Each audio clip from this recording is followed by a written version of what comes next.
හොඳයි. අදත් ඔයාලට ඉංග්‍රීසි ඉගෙන ගන්න, ඉංග්‍රීසි කතා කරන්න මම උදව් කරන්නයි ආවේ. අද මම ඔයාලට කියලා දෙන්නට යන්නේ යමක් කරන්නයි හදන්නේ කියන අදහස කොහොමද අපි ඉදිරිපත් කරන්නේ.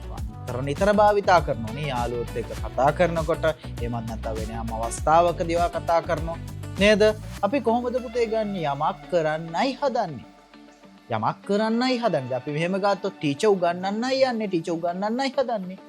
The teacher is about to teach. Is about to කියන කෙනාව අපි භාවිතයට අරගන්නයි හදන්නේ. Is about to. The teacher is about to teach.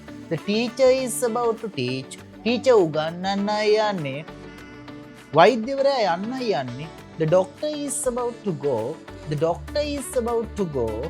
The doctor is about to go. Doctor යන්නයි යන්නේ. The teacher is about to teach. Teacher උගන්වන්නයි යන්නේ, උගන්වන්නයි හදන්නේ.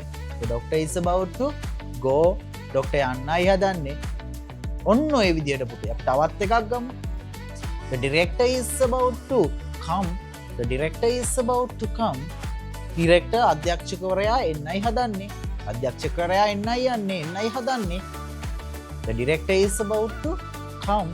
ඔන්න ඔය විදිහට පුතේ ඔයාට පුළුවන් is about to කියන කෙනා භාවිතා කරලා යමක් කරන්නයි හදන්නේ, යමක් කරන්නයි යන්නේ කියන අදහස ඉදිරිපත් කරන්න. එහෙනම් පුතේ ඔයාලට පුළුවන් අපේ ඔන්ලයින් පාඨමාලාවන්ට සම්බන්ධ වෙන්න.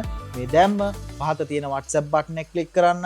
එතකොට පුළුවන් අපේ නොමිලේ සම්මන්ත්‍රණයට සම්බන්ධ වෙන්න. සම්බන්ධ වුණාට පස්සේ අපි වැඩි විස්තර කතා කරමු. එහෙනම් අපි ඉක්මනින්ම ඔන්ලයින් පාඨමාලාවේදී හමු